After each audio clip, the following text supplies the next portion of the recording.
He is a 10-time Bassmaster Classic Qualifier. He is an 8-time Bassmaster winner. He is the 2022 Bassmaster Classic Champion, one of the most feared names in professional bass fishing. From Dry Creek, Oklahoma, Jason Christie joins me this week on...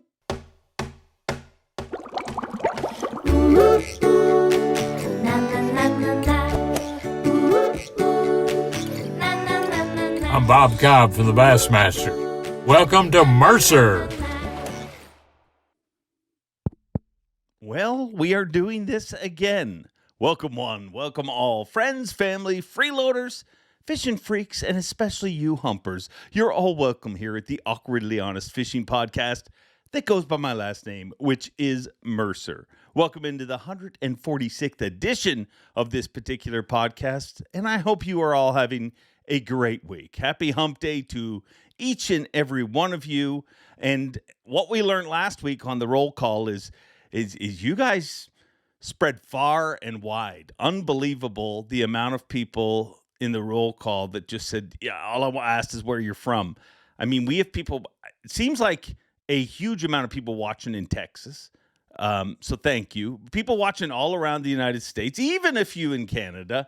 But we got people watching in South Africa, in Zimbabwe. We got people watching in London, England. I thank you all. It is incredible that this little show has grown to a stage that people in other countries are watching this and listening to my tomfoolery, and I thank each and every one of you for that. This show, I mean, let's be honest, my life is ridiculous. The things that I've been able to do and get to do on a weekly basis is stupid. I mean, I am so thankful for each and every one of them. But this show is one of the most rewarding things that I get to do. And the reason I've always told you guys from the start, I've always said, I promised you one thing on this show. I said, all I can guarantee you is every episode may be different. It may change. It may not. But it's just going to be real conversations with real friends. And if you look at the way this season has started off, it has been really awesome. Ridiculous support from so many folks that have come on this show. And all I ask them to do is just open up and be the real you. And I will say they have been the real you. And you look at all the different shows and how different they are. And I look at last week, I mean, we went from the Johnston brothers, who were, you know, right out of Slapshot, I mean, and Letterkenny, to Brandon Polnick last week. And that was one of the most motivational, real life shows we've ever done. And when you read through if you haven't watched it, you need to. I don't care what your goal is, whether your goal is to quit smoking, your goal is to lose weight, your goal is to become a Bassmaster Elite Series Pro. It doesn't matter what your goals in life are. If you listen to this show, it'll definitely help you get closer to those goals. So I thank Brandon for being so honest. And I thank all of you that were so honest and open in the comments. The amount of people that said, hey, man, this show came at the exact right time. This happened or that happened in my life. And then along comes this weird fishing podcast that every once in a while, somebody says something really, really cool on. And I am so thankful for all of you. And I am so thankful for all of my friends / guests that come on here and just be themselves. So that's all I got for you. I mean, thank you for allowing this show to be what it is. This is a part of the show where I'm supposed to tell you, give it a thumbs up. Make sure you make a comment, even if it's just a thumbs up. It helps the show. It strokes the algorithm. Whether you're watching on streaming services, too, you guys watching on streaming services, wherever you're watching, our podcast ratings are going through the roof. And one of those reasons is because you guys are giving us ratings and you guys are giving us reviews. So thank you on that. And I wish I could take y'all out for lunch or something like that, but I can't. But what I can do is I can continue to bring on the who's who of the fishing industry. And this week is no different. He is a guy that, man, when he walks through, when you see certain anglers walk through a tournament meeting, it's like it's like I always call him. He's a young Clint Eastwood. Really, he is. I mean, you watch the respect that is shown towards him. I started calling him one of the most feared names in professional angling, not because he threatens people. Maybe he does at times. He says no, though. But because he is feared. Like when he came to the Elite Series, he was one of those. There's a lot of people that come over and people are like, oh, I'm excited to see so-and-so. He was one of them where people were excited to see him, but they were like, not real excited that he's going to come here and take some of our treasure. And he has taken a lot of treasure. But he's a great dude. He's somebody who I love to hang out with. And I can guarantee you this conversation, Lord knows what direction it will go in, but it will be very real. It will be very honest. And I'm going to enjoy each and every minute of it. And I hope you do too. Without further ado, from Dry Creek, Oklahoma, the 2022 Bassmaster Classic Champion, Jason Christie. Jason Christie, how are you? I'm great. Great. You seem a little distracted. What were you doing there? There was a message that popped up on the screen that said, "Are you okay with being recorded?" And I had to push yes. Oh, I didn't even know that. All right. Well, it said this event is being recorded. Do you accept or not accept? it really would have sucked if you said no. Well, I went for the no, but I got the God accept, or I accepted it. You've had a busy off season. Got married, finished building your house. Yeah. Ready to go fishing. It's been, of course, that's been not just the off season. That was throughout the whole 2023 fishing season. Yeah. I mean, this is the first year that I didn't fish a lot. I mean, when I got home, it was put the gloves on and go to work. There wasn't a lot of fishing. And I think the standings reflected some of that. I'm hoping that was the issue, not that getting old or anything like that. It's been a fairly crazy off season for everybody, whether they got married or not. It has been a somewhat, I think maybe the craziest off season I remember in recent history. Oh, maybe 5 years ago was even crazier, I guess. But outside of that, I mean, are you shocked at how crazy it's gotten? What do you mean? What do you mean by crazy? Give me where you're going with this. Well, there's been a lot of drama. There's been a lot of debates. There's just been no shortage of stuff to freaking talk about. Yeah. So if you know me, which you do, I try not to get in the drama much. You know what I mean? Yeah. Because I've always gotten myself into enough trouble that just dealing with what I get into is a full-time job in itself. But, just hearing from, buddies and just the people around me, you get that, they shrug on your shirt and like, man, did you hear this? And did you hear that? And it's been crazier this off season than it's been, like you said, than I can remember since, what's it been, 5 years now? Like you said, 5 years. God, it's been that long. Yeah, been a while. Why do you think it's been as crazy as that? Do you think number one, do you think it really is that crazy, or is it literally just the world we're living in that people just got a bitch? I think that we are living in that world. I think that, and I hope that you know where I'm going with this. I think that people are trying to figure out a way to have a place. You know what I mean? And I think that there's different avenues that you can go down to get to that place. And some people are taking this avenue because they gain a lot of attention, which there's been a lot of guys fishing that have made a living on that. Yeah. But, it is what it is. I just think that everybody, like, 10 years ago, 8 years ago, there was one path that everybody took in the Elite Series for the most part. You know what I mean? Yeah. And now some people are like, well, maybe that path is not for me, or maybe there's too many people traveling that path, so I'm going to take this path.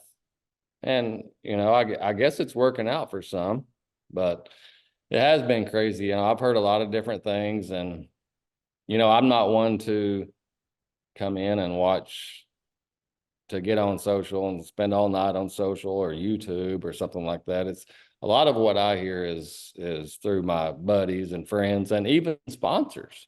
I've had sponsors call me. It's like, dude, have you heard this or have you heard that?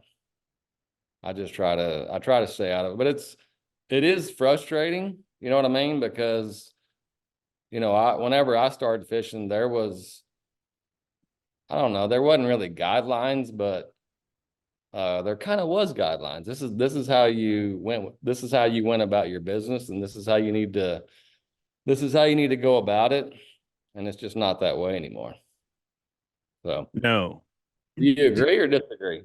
Oh, I know. I totally agree. I think that there's more pro anglers than there's ever been in history. And it seems more coming. What? What did Okay. you just say?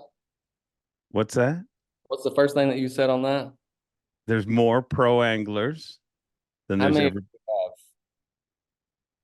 How many do we have? No, how many pro anglers is out there? Oh, hundreds. You've got 100 here, basically 100 at MLF. You got another 100 at NPFL, another 100. There has to be 5, 6, 700. Like when you start adding it up, okay, then you got the opens, which is another 200. Yeah. Have we reached the point that there's too many people trying to make a living? That's what I'm saying, is that avenue that we've all taken for a lot of years, I think is full. It went from an old country highway where you had a car here and a car there to it looks like New York City now, and people are just having to take other avenues. But whatever works for them works for them. But we have a lot of pro anglers now. Do you think that's a good thing or a bad thing for the sport long term? Gosh, you didn't waste much time, did you? No. Let's just go. Yeah.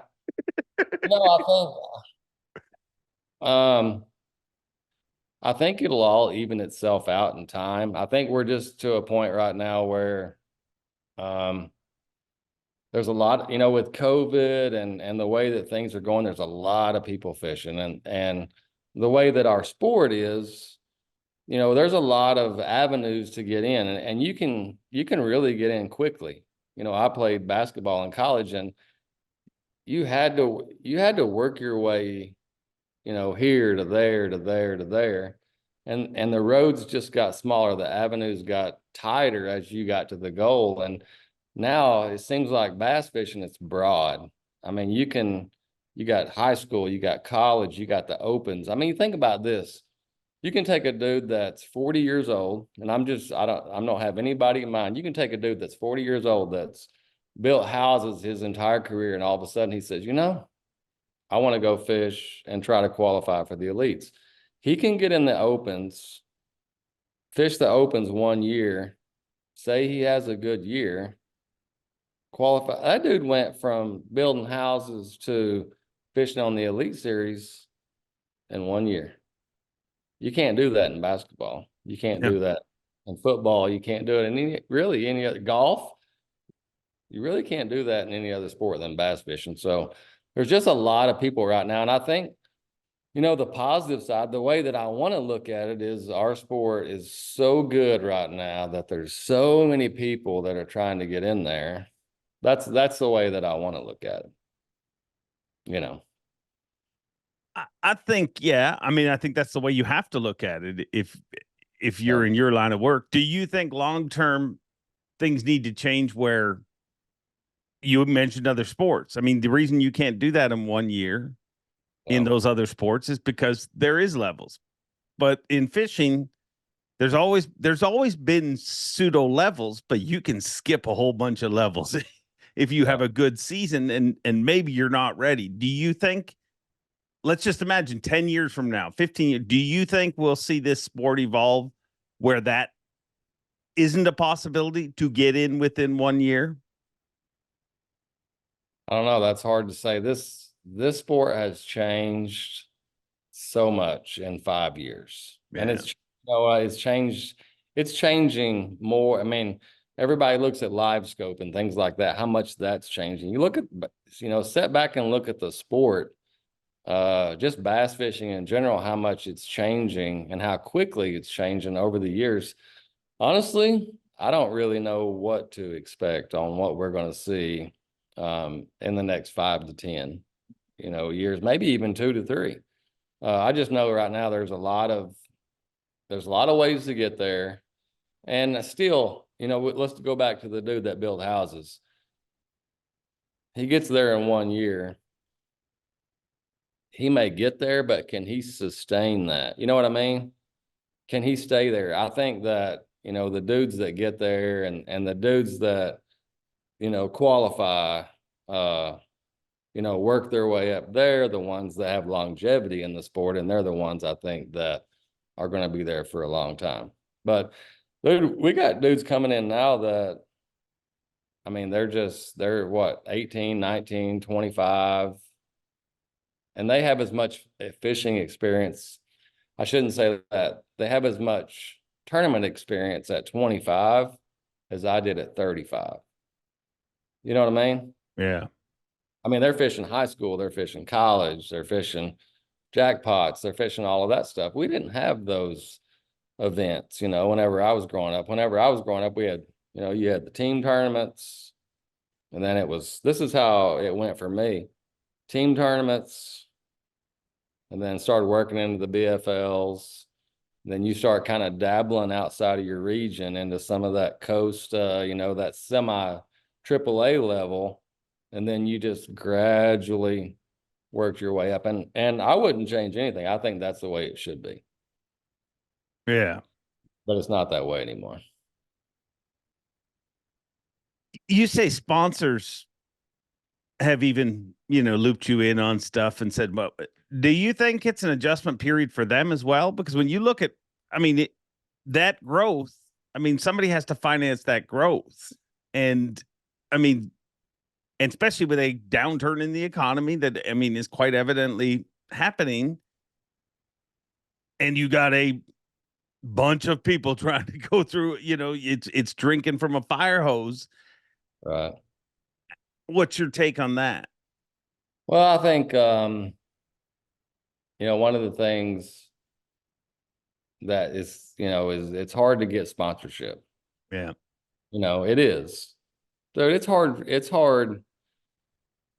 for me to maintain that. I shouldn't say it's hard. That's one of the things every year, at the beginning of the year, everybody has contracts with these different sponsors and stuff like that. I'm fortunate to be married to somebody who works in that side of the industry. You know what I mean? So I see my side, I see her side. She sees her side and she sees my side. So we talk about this, quite often, about what's going on and stuff like that. And one of the things that I always try to do in the beginning of the year, my goal in the beginning years, my contract says I have to do X. Okay. I want to do X plus Y. That way at the end of the year, because what people may not know is at the end of every year, these sponsors, they have a roundtable meeting. You know what I mean? And they pass not resumes, but they pass people around, okay? Because their budgets pretty much are the same year after year. They have to make decisions outside of us. And what I want them to do is, okay, when my contract passes in front of them, I want them to say, we can't get rid of him. Because he does what the contract says, plus this. And that's just what I think that some people don't understand is, the industry is growing and has been growing. Sponsor budgets, for the most part, have stayed the same. You know what I mean? And I've always used the pie analogy. You have a pie, and this is the deliverables. This is what you deliver. Well, 10 years ago, pretty much all you had to do was catch bass, right? Yeah. It's not that way anymore.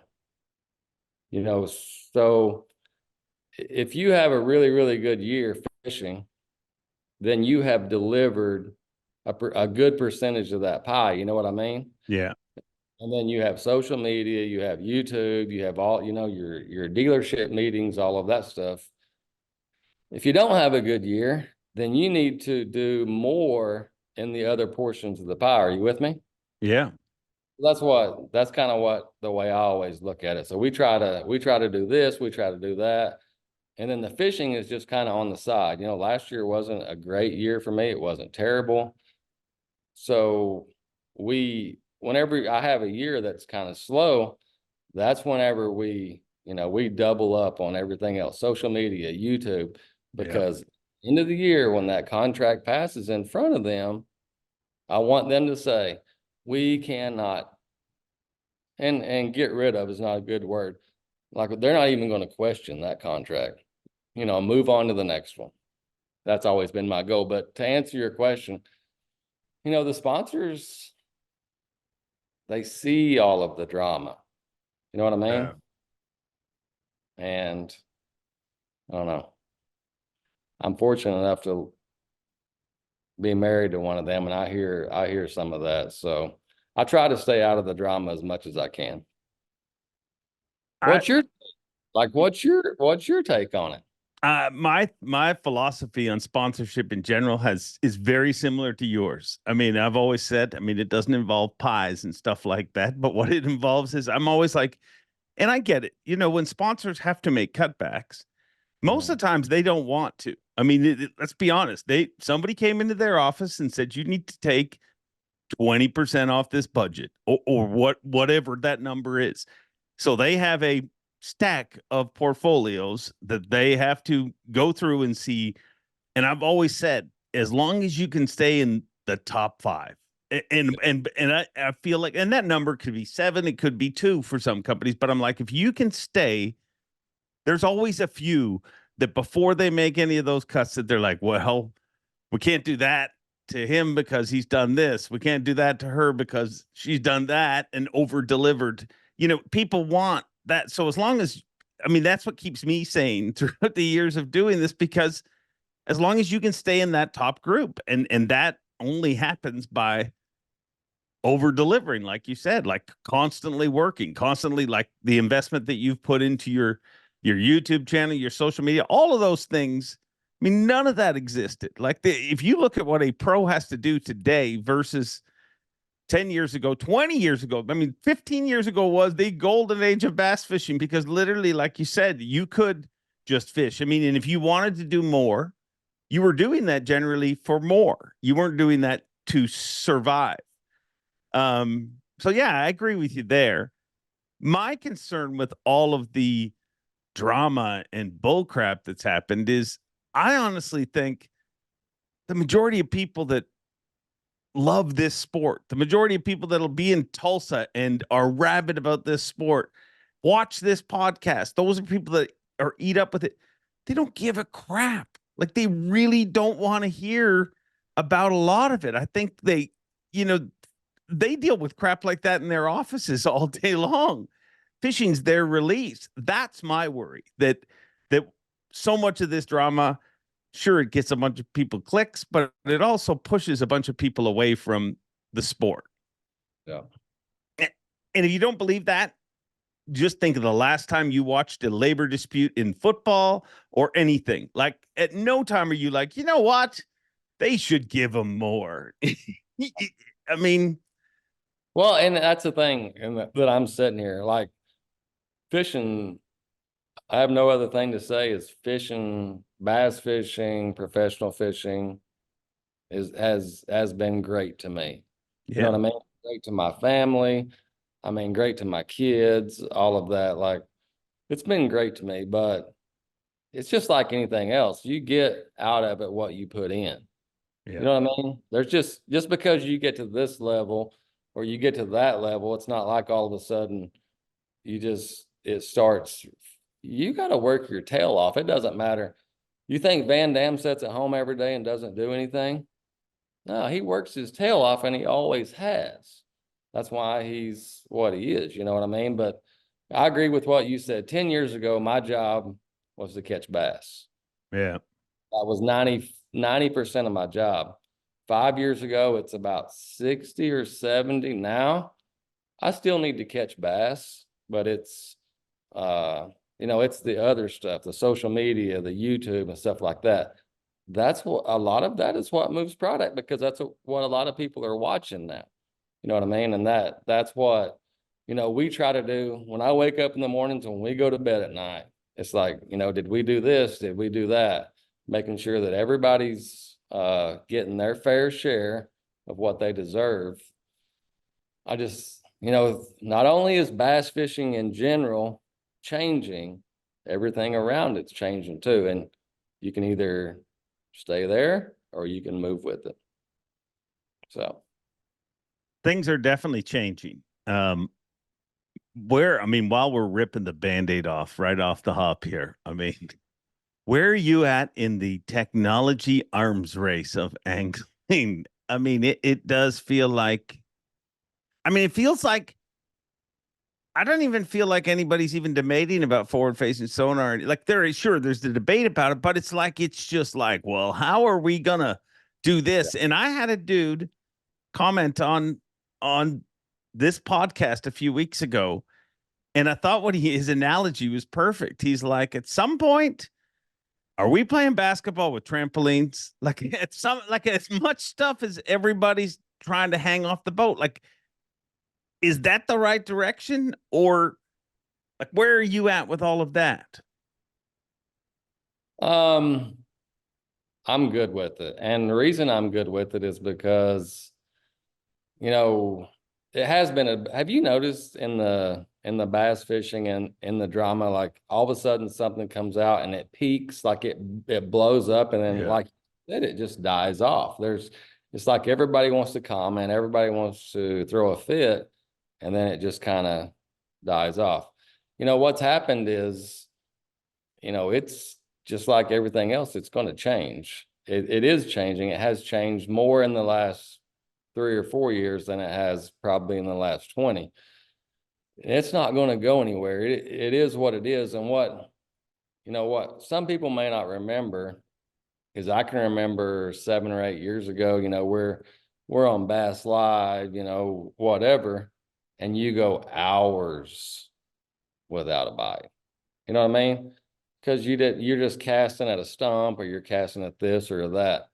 The forward-facing sonar live scope has changed. It's gonna be that way from now on. It's not going anywhere in the work that we do. So you're either gonna jump on it or you're not.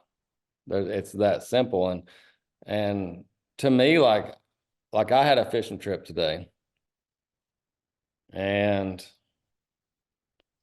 I'm not gonna lie to you, caught the ever living whatever. I caught the heck out of them. It's just, if without that, I'm not saying, so some people watching this are going to say, well, you wouldn't have caught anything had you not had that. No, I would have caught something. I told the guy that I fished with today, a good day 10 years ago in the wintertime was if you caught 8 or 9. Now I'm mad if I don't catch 25. Well, all it's doing is telling me, where these fish are and how they're acting. It just makes me way, way more efficient. And as a viewer, like if I'm watching Bass Live, I would think that I would want to watch somebody catching bass as opposed to just sitting there and casting and hoping that he gets a bite. And to be honest with you, I think the same guys are going to catch them one way or the other. You know what I mean? I really do. Yeah, I agree with that. I think that there's a bit of a leveling out period. Like I think there is an adjustment period where there's going to be people that, I mean, I think we saw it last year. I don't think you can argue when you look at some, I mean, just take the Northern swing, for example, the big advantage that all those Northern guys had. If you look at the standings, some of them still did good, but some of them didn't have the advantage they once had. And I think it's an adjustment period. You know, you've got some people that embraced that early and some that didn't. Is there any? I want to go with what you just said. Like we're having a big tournament on Grand Lake in March. Yeah, right? Real big one. I don't have that advantage that I used to have because of that. You know what I mean? So I go north 25 hours from the house. I can fish on the same level as those guys up there because of what I have. Those guys that come down here, I don't have that same advantage. You know what I mean? On that lake because it's just not like everybody's even playing field. And what's going to happen, what you're going to see is there's going to be a point where there's going to be so many guys out there looking at their screen that the bank is going to be wide open. Yeah. You know what I mean? And that's where you got to kind of be able to balance it out, but it's not going anywhere. And I actually thought about this a lot. If I were to go out fishing tomorrow and not even say that there was a rule that I couldn't cast at a bass, but I could just see how they were acting and how they were setting up like that, that wouldn't be much fun. That'd be like the old school, catching 6 or 7 in a full day. Yeah. I definitely think fish adapt to everything. You know, I mean, everything. And whether it be electronics, whether it be invasive species. I mean, zebra mussels were supposed to kill the Great Lakes.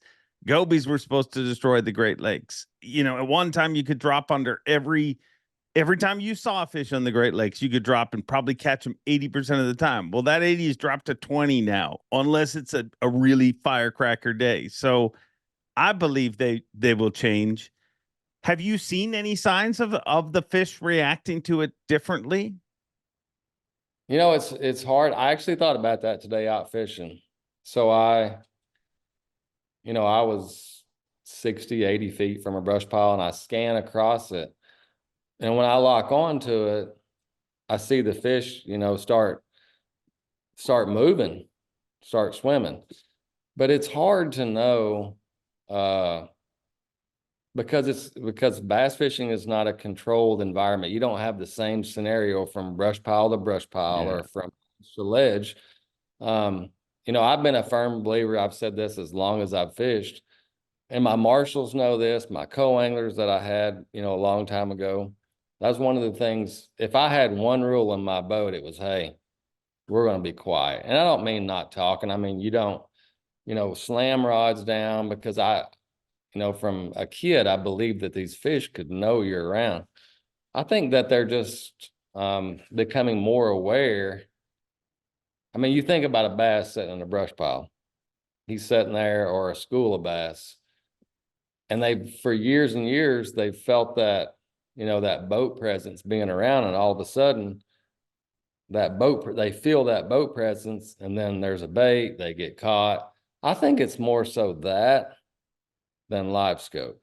They're relating the presence of the boat, fishing pressure.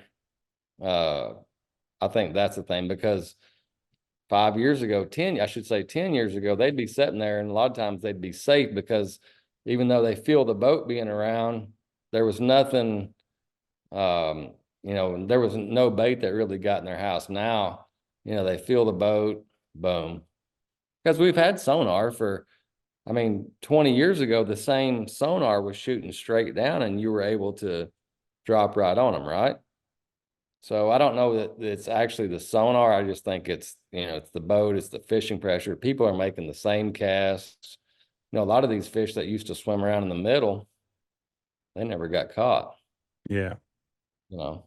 That's my take on it. And there's a case to be made for when you say that. Like, there's a real strong case to be made where people are like, oh, this is going to destroy things. Well, maybe we're just equaling out the pressure that, like, maybe if we never had it, and we all just stayed on shore doing what we're doing, there's a group of fish that, you know what I mean, isn't the right group to. I mean, I know people like to. Well, the fish need a chance to rest and swim, and they're not in an active. They don't think like that. They're not Disney characters. It's not Nemo. So I think that it will equal out. And So and just today, I told you, was one of the best fishing days I've had in a very long time. I caught 40% that I casted to. You know what I mean? They chose, there was 60% that chose not to bite my bait. Was it because they've been caught? Was it because of my bait wasn't the right color? Whatever. But they chose not to bite it. And today was a good day and I caught 40%.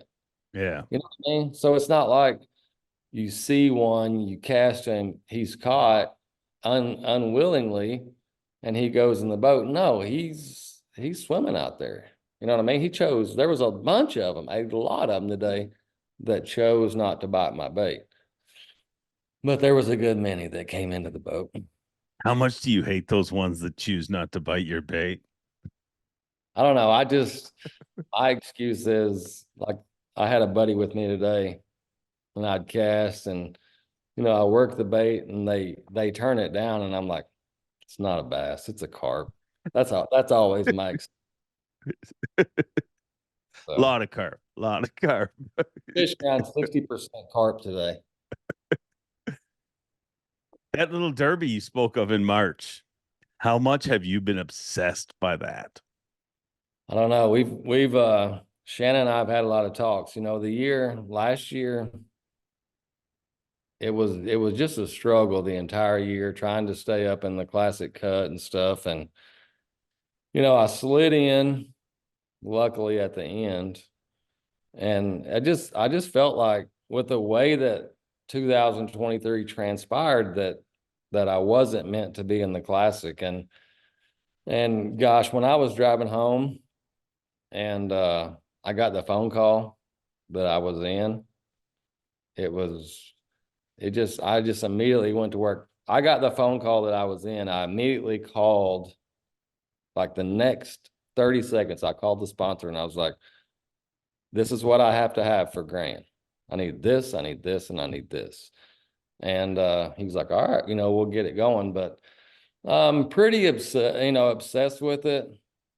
The only thing that's kind of kept me mellow is the time that we're going it could be anything. So isn't it like the third week of March Yeah. 25th? Like I have fished on that lake a bunch that time of year. That week, I've caught them sight fishing. I've caught them pre-spawn.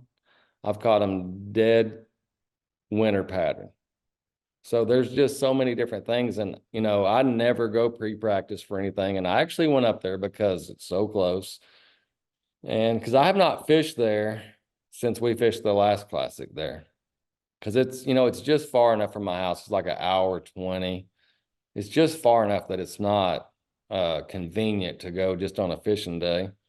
But I spent, quite a bit of time up there looking around and idling. But once that was over, I just haven't thought about it much because, you start trying to build a plan of, okay, I'm going to do this, I'm going to do that. A guy's going to have to wait until we get a lot closer. We just had 10 days of, teens, single digits and stuff like that. And it's all going to depend on this next, 2 months to even have a clue what's going on. So obsessed to a point, but just kind of sitting back, going to wait and see what. I will say this, with them moving it to that week, because we previously been a week or two earlier, right? Yeah. Once I think in 13, we were actually at the end of February. I think we've been early March, end of February. This is the latest we've ever had it. That's going to be the best week of fishing. Of just like, you know what I mean? Like, if I had to pick, if my best friend called me and said, I want you to pick 1 week for me to go to Grand Lake, and just fish and catch big ones, I would pick that week. And that's what scares me a little bit. You know what I mean? Because we've always been there earlier where fishing's been tougher. It's not going to be the case this time. Fishing will be a lot better. Will you tell me that list of things you asked your sponsor to send you? Yeah, I'll tell you right after the classic. Yeah. It's just, going back to this, I work with cool people. I work with people that understand what this is all about. And they were like, absolutely, and I actually threw up one of those baits today, making sure I work with good people. Is that one of the coolest things about the sport that I think in your head, you don't really even think about when you're chasing the dream? Like, one day I'm going to fish for a living. I'm going to win the classic. But one of the coolest things has got to be that relationship with your partners that, it's not a team sport, but it does feel like a team sport. And that feeling of designing baits, of actually, putting your blueprint on the sport, is that to you one of the coolest things? It's just, you said that, I got goosebumps. That's how much it means to me is the people and that's what puts pressure on me throughout the year, and in the classic and if there was one thing that was the most rewarding on winning the classic, it was watching the sponsors around me, be happy and everything pay off for them. But, it's cool that all of the sponsors that I have, there's not a single one that I wouldn't invite over for dinner. And they would sit here all night, have dinner. There's some of the sponsors I have, I'm married to one, but some of the sponsors. That's a very close relationship with that partner. Some of the sponsors I have, we're close friends. There'll be life events that happen to me. I'll call them, ask for advice, not only professionally, but personal, advice, and the same way with them. So it's just, I think that's why I've switched sponsors very little over the years. Just because it's the relationships that you build, it's the loyalty that you have with those guys, and gals that, that's what makes it fun. And like you say, you have an idea and then you develop a bait and then you go out and you win an event on it, or you win the classic on it. And everybody has smiles all around you. And that's what makes it worth it, really. Yeah. And they've seen you go through so many, and it's not, I don't mean you specifically, but I think that's the amazing. I think we've talked about this before, but that moment on stage when you won the classic, it was a relief that you won the tournament, but it was also like, man, I don't gotta hug so-and-so and hear them say, oh, next time, I think it's one of the things that people get wrong in the public too, where people will be like, well, they just jump around to whoever give them $5,000 more. And yeah, there's sponsor hopping dudes out there, but very, very, and anytime, most of the people I know, anytime they've made a sponsor change, it has been a rough thing to do. Like, it's not, and not just a job, because like you said, that you have such a close relationship with all those people. Yeah. I lose sleep on really two things. One is something that involves my kids and something that involves sponsors. You know what I mean? Yeah. That's the two things that, you make decisions around those two. Not only do they affect you that day, they affect you next week, next month, and next year. So, any kind of sponsor decision or, anything with the kids or the family, it takes a lot of thought. And it's how does it affect me next year? How does it affect me in 5 years? How do you feel going into this classic? Obviously, you're going to have a lot. I mean, you won't be able to go to the grocery store or anywhere without people talking to you about it. Do you have a different plan or a different outlook on how to attack that or how to deal with that? One of the things, like I said, I spent 6 or 7 days up there. They were long days, daylight till dark, just graphing and looking.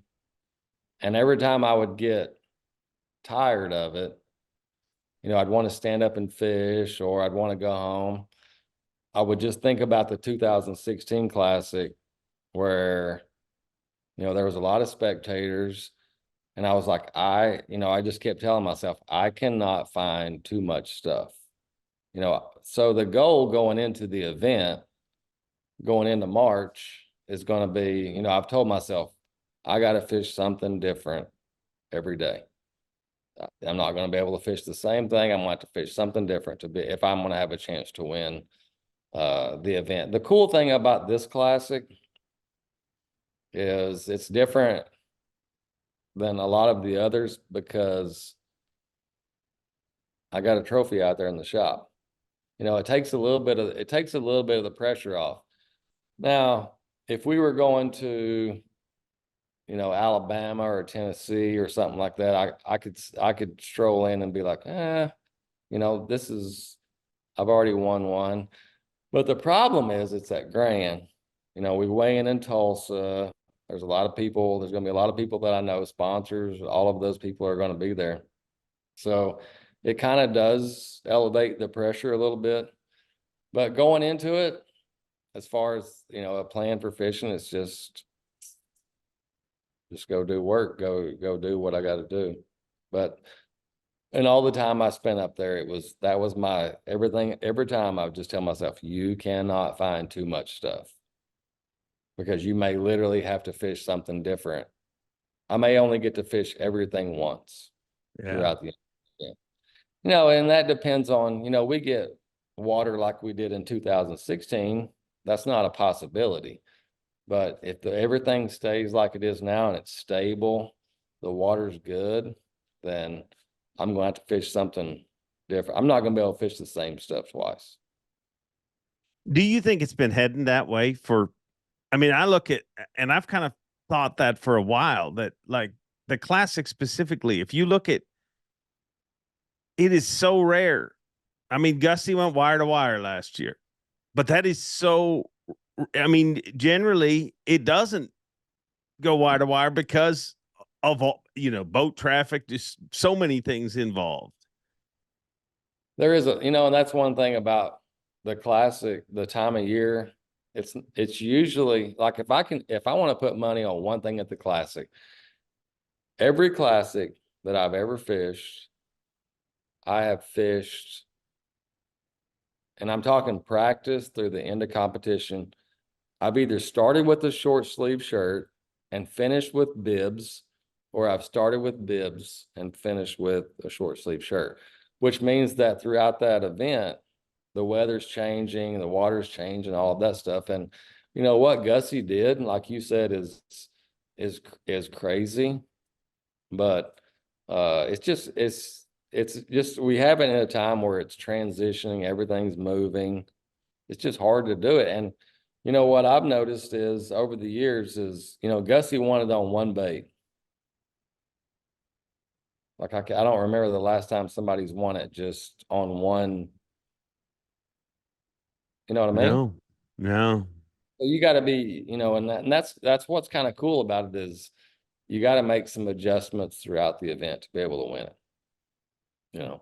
And Gussie made some adjustments, throughout that event. He had to, because he had so many people fishing around where, he actually wanted to fish. So he had to make some adjustments, and he did the right thing, but it's just hard to do that, win it on one or even two baits. Sometimes you got to change throughout the event. With you guys rooming together, was there ever a moment last year that you guys were like, this is ridiculous? I won it last year. I handed the trophy off to you. Let's keep this rolling. I just hope that he hands it off again this year. And I hope that he hands it to me or has anybody, yeah, I guess Jordan handed it off to himself. Some other guys have handed, but hopefully he hands it off to me and then I can hand it back off to him. But we really don't talk about that kind of stuff a lot. You know what? One thing and it actually bit me several times this year. We have a little deal, Gussie and I was the one that came up with it because it's the same thing that Edwin and I did. So we rent the VRBOs and stuff like that. Well, you always, in the VRBOs, you have a master bedroom, and then you have a kid's bedroom usually, and then you have, I don't know, like the dog's house. Some of these houses only have two. So we were always struggling when we went to these houses on, well, who got the nice bedroom? So I told Gussie, I was like, well, this is how we'll do it. Whoever finishes higher in the previous event gets to pick their bedroom that they get to sleep in. So it's funny, back whenever Edwin and I was doing it, it was just me and Edwin. It wasn't that big a deal, but we'll be driving and Shannon's like, you got to catch them this week because I don't want to stay in the dog's bedroom next week. But he's been a lot of fun to room with. He and I and it may be weird. It may seem weird to a lot of people, but he and I get along really good. I like the heck out of him. Shanna and Shelby get along really good. You've been over for dinner. They know how to cook some food. So, yeah, it's a lot of fun staying with those guys.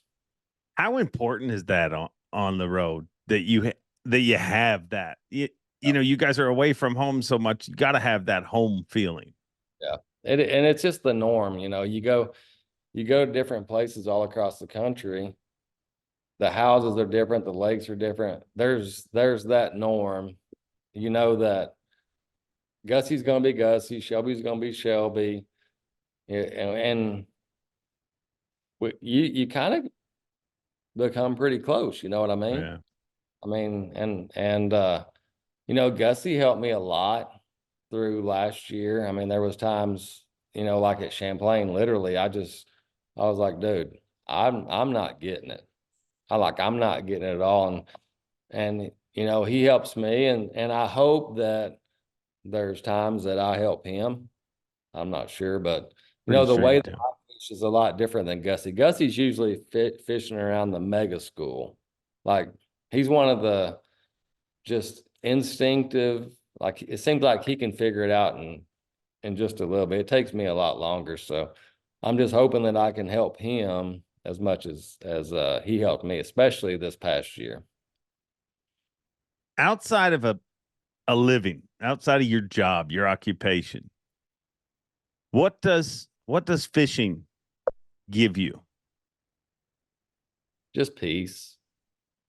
I'm one of the dudes that I can't drive. I cannot drive off the hill and go fishing if there's anything that needs to be done. You know what I mean? Like if the house is being built, like I can't go fishing because when I get out there, that's all I think about is what needs to be done.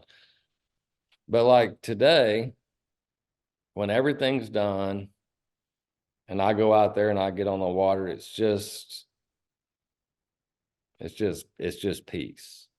You know what I mean? It just puts me back to like just fishing today. You fish down a stretch and you think about, my uncle brought me here. I fished with my dad there. I fished with my mom here. I just caught one on this bait that I developed. It just gives me peace. When I get home, I think it makes me a easier person to get along with. Yeah, it's got I mean, I don't know about your house, but there's times when Sarah will tell me you need to go fishing because I need some therapy. Fishing or deer hunting, they're both kind of the same. When I get out there, it's just, I don't know. It's like today I looked at my phone twice, maybe the entire day. And it's just peace. I always call you one of the most feared men in professional angling. But Mhm. what are you scared of anything? Like, do you have any fears? I don't mean fishing wise. I just mean anything in life. Shanna just laughed at your question. Yeah, getting really deep. Yeah, Shanna's like, you're getting really deep on this. Just that my first thought is anything that comes in the bubble around my people. You know what I mean? My kids, my wife, my friends, my mom, my dad. That's anything in there. That's, every time my kids don't know it, but when I wake up in the morning, I go to bed at night, it's like, you look at their location, make sure they're home, make sure really the only thing that bothers me. So no, like you're not scared of snakes or heights or Oh, yeah, snakes. I'm not a fan of snakes, but heights, like I hunt in the very tops of the trees, the very tops of the trees. I'm not scared of heights a bit. Uh, snakes is so at lay the day before I caught the 9-pounder, I was swimming a jig in the grass, and I didn't know this. I'm pretty good about being organized and having, knowing what the inventory is. Well, I reach in there and I was swimming a white jig with a white craw chunk on the back. And I just reach in and I grab a craw chunk and it's the last one. You know how it is fishing when you grab the last bait and you're like the second day deep in a tournament. And I'm swimming the jig and I'm coming through the weeds and I come over and I thought it was a stick and it was a snake. And I hook it. Yeah, I get it into the side of the boat. And it's one of them things I thought, and this is how much bass fishing means to me. I thought, okay, I'm scared of this thing. I don't want it in the boat, but this is my last chunk, So I actually got the snake into the boat and I was careful with him, pulled my jig out so I could save my chunk and then let the snake go. That was a big bridge for me to cross. A big bridge. But that's one thing, I don't like snakes. I did a show with Zona once and he did a snake trick on me and he still has one coming. come on, what did he do? We were fishing down here shooting a show and we got in the back of a creek that I've seen hundreds of cottonmouths in, and I was up there on camera and he takes his rod and just kind of rubs it up the side of my leg. Son, I jumped like 6 foot on the front of that boat and I threatened every one of them, Zona, the cameraman, everybody in the next boat. I was like, you do that again and you're going to be walking home. So I don't like snakes. That's the only thing. I feel you there. I mean, but it just seems to make more sense for me. I'm from Canada. You're in a bad part of the world to be scared of snakes, are you not? Yeah, I am. Snakes and the bubble. So on the snake story, I got a cool one. I don't know that I've ever told this. I don't remember where we were at. I don't know if it wasn't Ontario. It wasn't Erie. What's the next Great Lake over there? We've had a angler of the year, Huron, not Huron, the next one. uh, We Lake had, Michigan. so we had an angler of the year championship over there in Yeah, Escanaba, wasn't it? okay, I think that's where it was at. Yeah. I leave snake country. I live in snake country. And I get up there and, I put it on this bay that I've never been to before. And I run up. Well, there's an island out there. The island is 1.5 miles, 2 miles from mainland. Okay. And between the island and the mainland was like just a big flat. Okay. Like 20 foot deep, perfect smallmouth. You think about it. Well, I'm out there fishing on this flat and it's just flat calm. And I look up and there's a snake swimming across. And he's like looking at him. He's in the middle of nowhere, but you can tell he's going somewhere. Okay. He's pointed toward this island. So as I start kind of easing over there, I look underneath him. This is right when Panoptics came out. I look underneath him, and there's like 2 giant smallmouth swimming right underneath him. So I cast, and I catch one of them. It's like a 5. This is in practice. I catch like a 5-pounder, and I'm reeling it in. And as I'm reeling in, it scares the snake. The snake goes over and gets in the jack plate. All right. And so I'm in the middle of this bay. I forgot what you even called it. This snake is trying to get in the boat. I got a 5-pounder. I get the 5-pounder off. I get the snake out of the boat, and we're done. I fish around. 5 minutes later, I look up. Here comes another snake, headed in the same direction towards this island. I look underneath it, 2 or 3 big smallmouth. Mercer, that happened 7 or 8 times in an hour. These snakes were for some reason, going from the mainland to the island. And every time one would come by, they would have 2 or 3 big smallmouth swimming underneath it. What were they doing? Like, do you think the smallmouth were trying to eat it, or they were just curious? They never came up. They would just be swimming like 15 foot deep. I mean, you always hear of the smallmouth swimming in the shade of your boat, where they just, I mean, you know how a smallmouth is. He's curious. Inquisitive.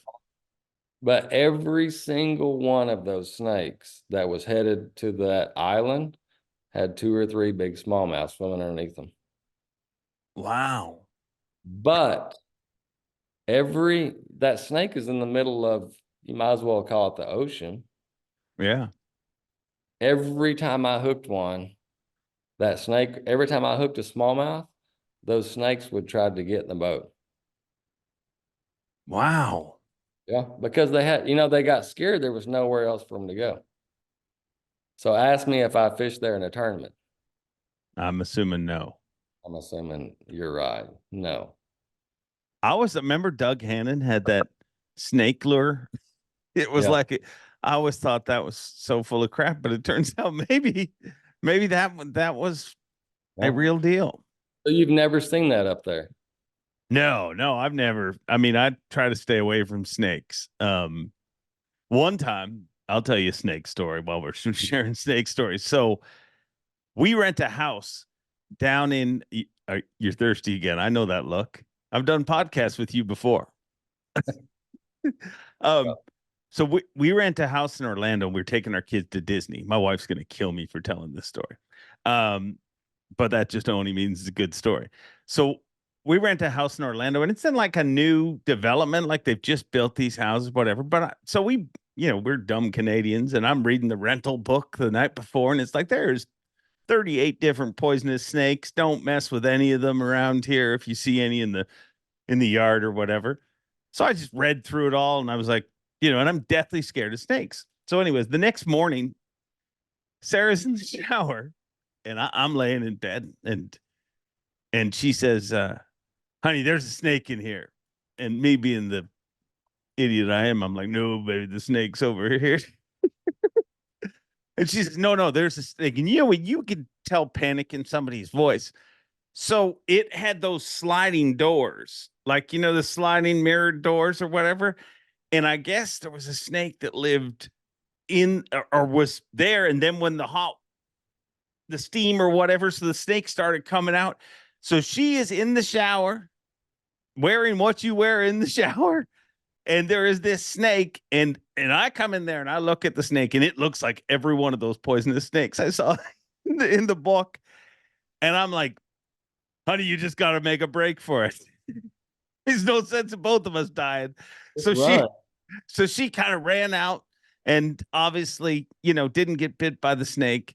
But we called like the home association, and they came back and said they dealt with it while we were at Disney. I don't know if they ever did, but I swear to you, from this day forth, like this was 12, 13 years ago. Every day at time I check into a hotel, a rental house or anything in any part of the world where there is poisonous snakes, I literally have to lift all the blankets. Like there's no, you know how they tuck them in a hotel? There's no way I'm sleeping in that without lifting all the blankets, looking under all the pillows. I pull the shower doors back. Yeah, no, snakes are no fun, but We do the same thing at a lot of hotels and VRBOs. Sometimes we're looking for snakes, sometimes we're looking for something else. But good thing is we haven't found any of that stuff yet. yeah. Well, I don't like them. Like I'm fine if I see them way out there, but I do not like them. yeah. I mean, think you're weird if you like them. Yeah, I would have caught 25, 30 pounds of smallmouth if I'd have went there and fished, as long as the snakes were swimming. I chose not to, because every time I caught a smallmouth, that snake would get in the boat. So when you started freaking out and so, are you as scared of them like the Zona story you told me where you started yelling at the whole crew? Were you in control of yourself at that moment? Because I feel I'm so scared that I'll punch my best friend in the mouth just for messing with me with that. If Shannon were to throw a snake on me, the same thing. Like, it's not good. And that's weird because, scorpions, anything else. I mean, we have bears that come in the yard. Don't bother me. There's just something about a snake that I don't like one bit. More about gators. You okay with gators? I'm fine with gators. Gators don't bother me. Yeah. But we always, whenever you see a gator, you're in a boat. Yeah. So they don't bother me one bit. Yeah. Well, I don't like them, but I agree with you. I'm not scared of them. Like I just every once in a while when I'm surrounded by them, I'm like, these are real life. That's what it's an aquatic T-Rex. Look at it. It's a short-legged T-Rex. Yeah, just growing up where I grew up, we don't, I mean, it's not like I see one every day or every week, but you see just enough to keep you, on the lookout. So yeah. I've just had some bad experiences over the years with them. Whenever I least expect it, they show up. You've never been bit by one, have you? My mom has been bit by one. Really? Maybe that's where the fear has come from. So she was bit as a kid. Yeah. Yeah. It's no fun. Yeah. Something you said earlier, you said you started to think last year that maybe you just weren't meant to make the classic. Do you believe that you're meant to do certain things and you're not meant to do certain things? Yeah, I am. There's been things over the years happen that, and you're one that would understand this. You go, and this is just the first thing that flies out. So you go to the 2016 Classic. Edwin beat me. All right, but it created a lot of, I don't know what the word is. I didn't like it. And then you go to the next Classic at Hartwell, Jordan wins. I just think that was the way it was supposed to be to make the next Classic turn out like it did. You know what I mean?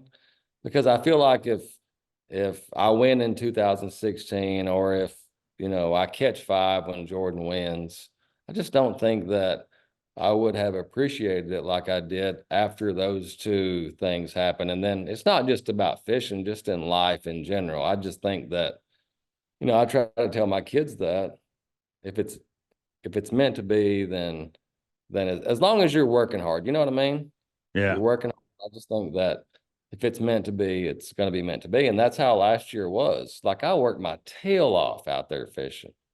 But the problem was, I'm one of those guys that I need to be fishing. Even during the season, when I get home, it kind of just keeps everything greased up. And last year I didn't do a lot of that. I mean, when I did come home, we would go to the lake and get content and stuff for sponsors, but I wasn't out there fishing. Yeah. And it felt like, if it was hard to get a bite, it was really hard to get a big bite. And when I got a big bite, I would lose it. And I think it was just because I wasn't fishing. So firm believer. If it's meant to be, it'll happen. Yeah, I agree with that. And it's funny because, and I probably told it to you when you lost those classics, and I probably said it, this is building towards something. And I know when I say that to people, they look at me and they're just like, whatever, because at that time that there's nothing anybody can say to make you feel better. I mean, and you went through, dude, I mean, you didn't just have classics that didn't end out your way, but you had some weird situations happen. The Edwin situation with the dude yelling at you from shore and stuff like that. And then, I mean, there was those felt like they were meant to be your classic until that last day. I don't know. It was all set up for, I still believe, the perfect ending. And that's just, the Hartwell Classic. In my mind, you couldn't have scripted it any better. Yeah. For me to appreciate it, for the people around me to appreciate it, because the way the last day of the Classic started that I won, I guarantee you that a lot of people around me was like, oh gosh, not again. Here we go again, and it just, I don't know, it was just the perfect ending.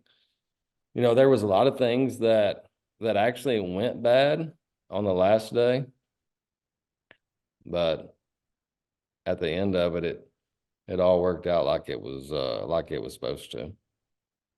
I think it's not just for you, but it's for, I mean, I don't think you get the reaction that you got from winning. Like we talked about it. There was people literally crying, people that you've probably never met, that they're fans of you. And I look out in the crowd and they are crying when you won. I'm going to tell you this, and he told me this to his face. Jacob Perosnik called me after, and you and I know him well. Yeah. He called me after, a couple of weeks after I won. And he told me, he's like, dude, he goes, I cried like a baby when you won. But I think also that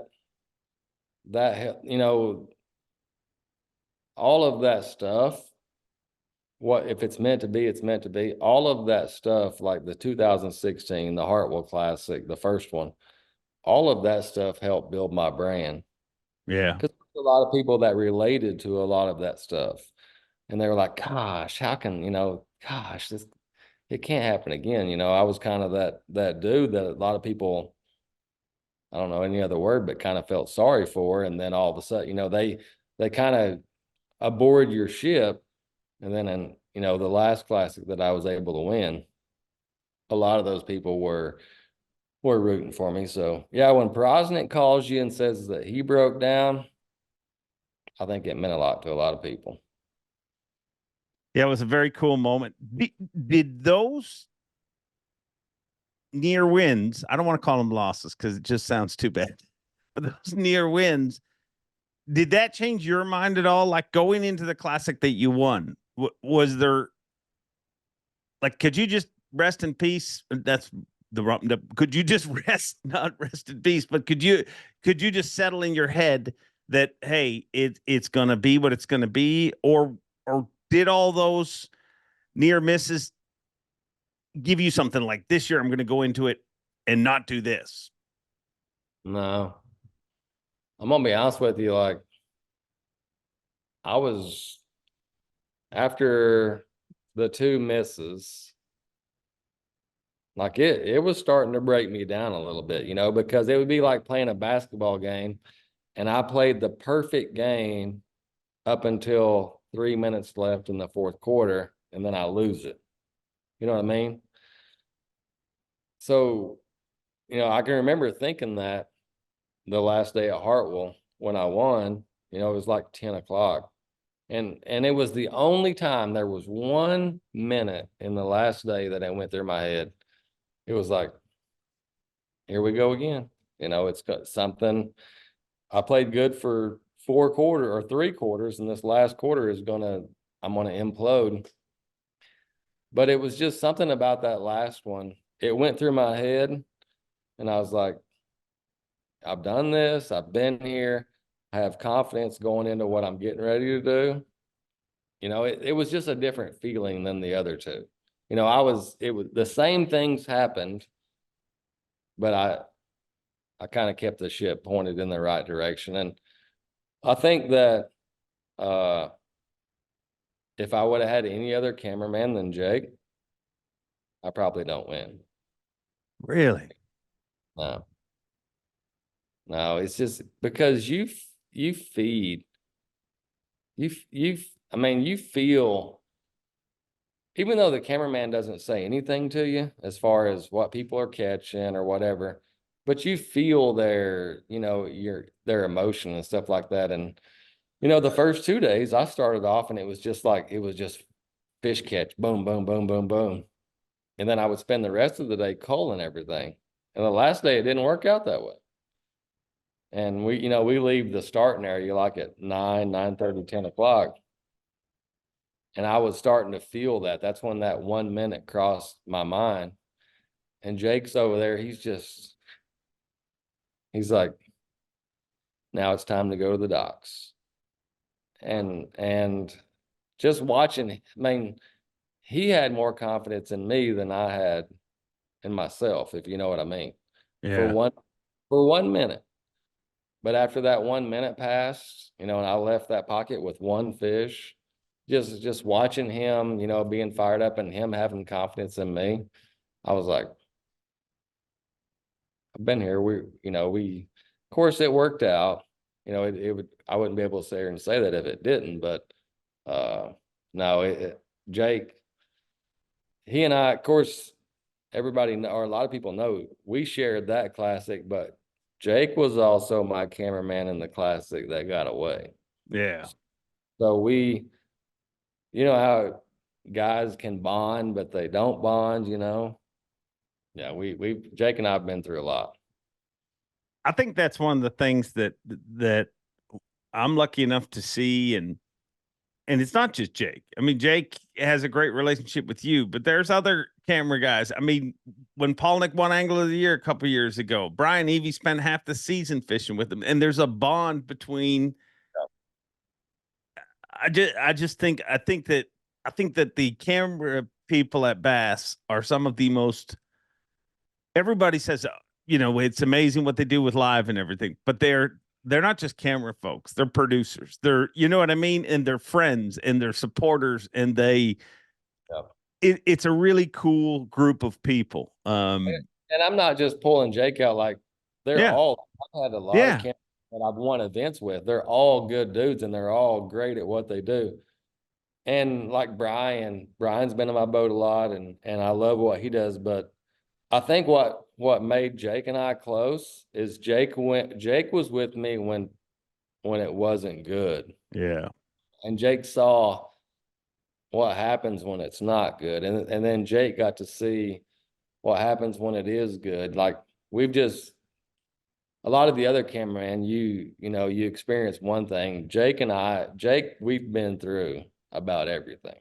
Yeah. So we just have a special cameraman to pro angler bond, I guess you can call it.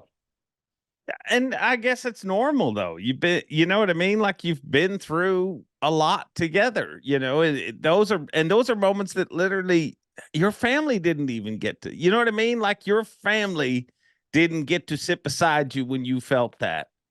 And yeah, it's a very cool thing. So are you going to win the classic or what? If Jake's with me. No, it's going back to like I said, the live scope is just, I feel like in 2016, if you're coming, I got a little bit of an advantage, but I really don't in this event. I really don't. It's just going to be beating 50. How many's in it? 55? Beating 54 guys? 54 guys, 55 in total. So 54, yeah. Got to beat 54 dudes to do it. So I really hope, if I could script it, we just need something. We need a curveball thrown somewhere in there. If I could choose the script, let's have a 3-inch rain or 8 degrees the week before, or so, I just need something to feel like going in that, I can tell myself these guys have never seen anything like this before. So the fishing's going to be good though. Anything but a big snake hatch. Anything but a big snake. It's going to be a good event. I predict that we're going to break the attendance record. Really? Well, I do. I really do. Why do you think that? Well, I mean, Tulsa always shows out, but is there, I mean, do you hear a lot of hype around it, or is it? I think there's more hype than there was in the previous years that we've had the classic there. Just but from my experience of traveling around doing shows and talking to people, there's just a lot of people that are excited that it's coming. And, it's hard to compare. I don't know what the BOK can see versus what they can in Hartwell, if it's comparable, but they're going to show up and they're going to be on the water. You know what I mean? That's just the way it is. And I hope that, like, I give anything that I have 75 spectators follow me the last day, because that means that I have a chance to win. Like, please let there be 75 spectators follow me the last day.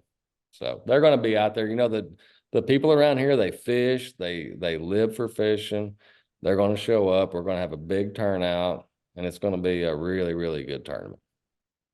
Yeah, and I think that the amount of time has passed that we haven't been there, and I think that's a good thing. Like, people saw the classic, enjoyed the classic, but it's been a long, you know what I mean? Relatively speaking, I mean, we did 2 that were 3 years apart, and then all of a sudden now it's been a bit of a stretch, 6-7 years. And I think you did us a favor by not winning. I think that will build the hype. So as a member of Bass, I would love you to have those 75 spectators following you. But regardless, I know we're going to have a good time, and I appreciate you doing this, dude. I always have great conversations. I don't really have a direction when we start this. Neither do I. Who knew we were going to talk about snakes? I know. Do you think it's a good thing that we both opened up about our fear of snakes, or do we hang with a bunch of jackasses that are going to try and prank us a bunch? Yeah, that's what scares me about Hackney. Like, Hackney watches this, and there's no telling what's going to end up in my boat this year. Yeah, I wish I could tell you the story. But I can't. I think you should. I really think you should. I mean, if it's too much, I'll cut it out. I promise. Too much. But Hackney had a really, really good prank, and it was kind of in the same neighborhood as a snake. After I caught the big one at a lay, there's just no telling what he's going to do after he hears that I don't like snakes. At Grand, there's probably going to be 4 or 5 snakes in the boat. I actually know the story you speak of, and it is too far. It really is. And I mean, I would have cut it out, but it was a phenomenal prank. No, I shouldn't throw all of it on Hackney. Some of it was Kobe too. Actually, a lot of it was Kobe. So I want to say 50-50. But here's the thing. Wasn't Gussie involved a little bit too?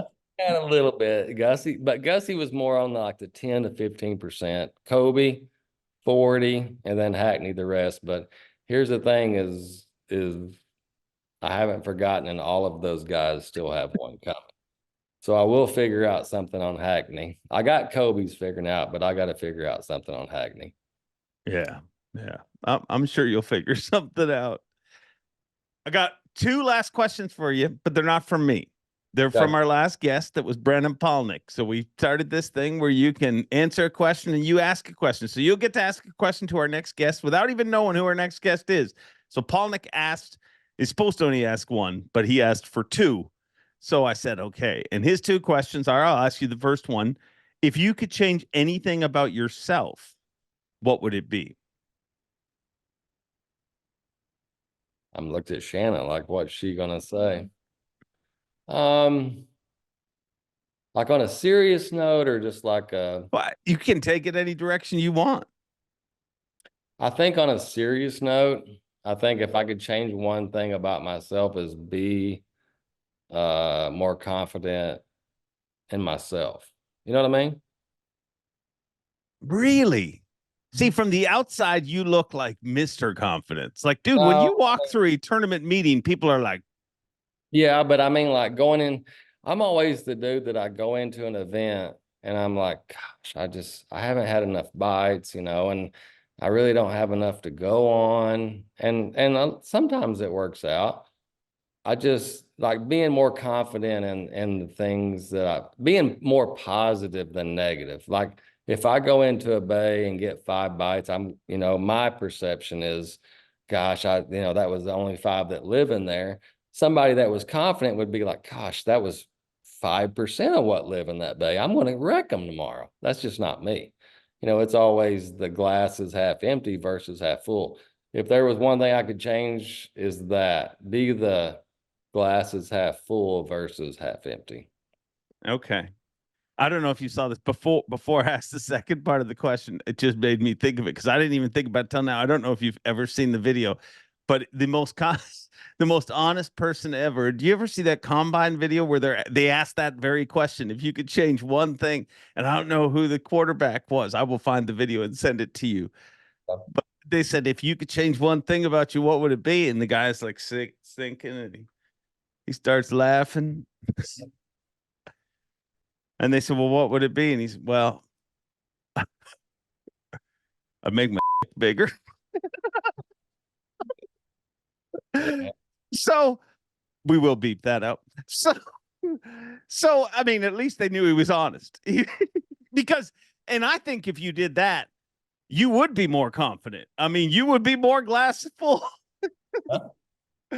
Second part of his question was, if you could change one thing about the industry in its current state, what would it be? Gosh, that's a tough one.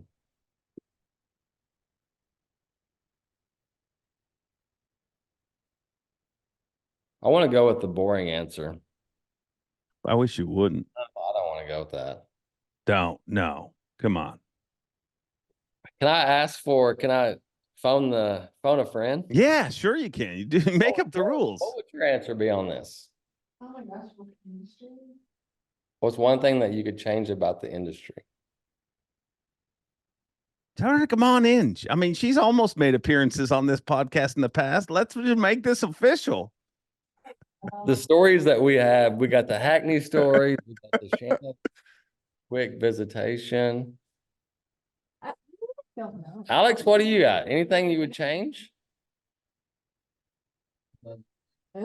Alex says he loves it the way it is. I think I love how small, like, you know how they always say it's a small industry, you can't really make a mistake because everybody's gonna, you can't burn a bridge. Yeah. I think it's a double-edged sword. I like how small the industry is, but sometimes it's too small. Like, you know what I mean? Like kind of the drama, the ins and like, it's just, everybody's up in each other's business. And I kind of don't like it. Like, sometimes I wish it wasn't as small as what it is. I think that she wants to come on the podcast. Oh, I the podcast wants her to come on the podcast. Really? I get what she's saying. Like sometimes it's just too. So the industry is at times this big, but at times it's this big. Yeah. You know what I mean? And then it just like people think I've worked at 3 companies, Bass Pro, Garmin, and TH. I feel like I know anybody and everybody, and I know, you know what I mean? If I need to get in contact with somebody, I know who to call. It just sometimes, but then it's just, which is good, but sometimes it's too small. I really feel like she wants to be. I feel like a future podcast guest right there. Industry insider. I mean, I would love that to happen, but it seems like it's not going to happen here this evening, is it? Did you hear that? No. It's sponsorships 101. Let's do it. Let's do it. I would love to do that. But Alex says he loves it as it is, and that's what's cool. There's a lot of people that don't get involved in this. They love it like it is. Yeah. And that's what keeps me doing what I do, is they love it like it is. I think that's something that people need to remember, and especially this year. There's a lot of people that want to point at things that they don't like about it, things that they think should be better, bigger, different. It's pretty freaking good. We're going to have the BOK Center is going to be full of people watching somebody weigh in fish. That's pretty freaking good. I get to go catch bass for a living. Yeah. This industry is the best. I mean, as a whole, this industry, I get to go catch bass for a living. And yeah, it's pretty cool. Yeah, I get to yell stuff when you do too. It's fun. And you get to do a lot of things. Dude, thank you very much for your time. From Dry Creek, Oklahoma, the one and only Jason Christie. Oh, yeah. Okay. Bonus. A little teaser for you. Oh, yeah.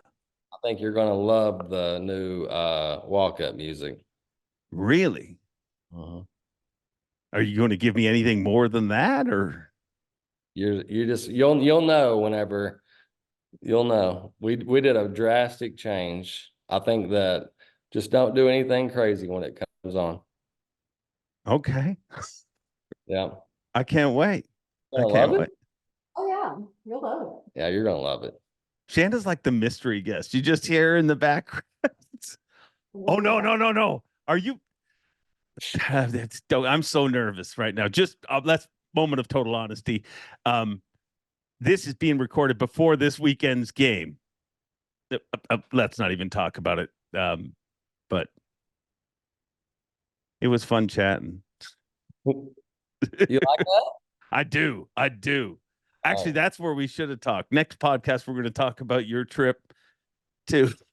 Crazy. Hey, 4 people went to the game. 3 came out. What? 3 carried 1. Who was the one? Our friend's wife.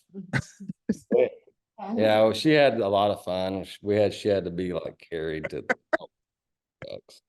That building does things to people. I once bought a jacket there and didn't even remember. The next morning I woke up and I'm like, well, who bought this ugly jacket? Like, it's the ugliest Chiefs jacket ever. And my wife's like, you would not say no. Like, you kept saying, I need that jacket. I didn't even remember buying the jacket, but those were in times where the Chiefs didn't give us quite as much to cheer about. Let's hope they do this weekend.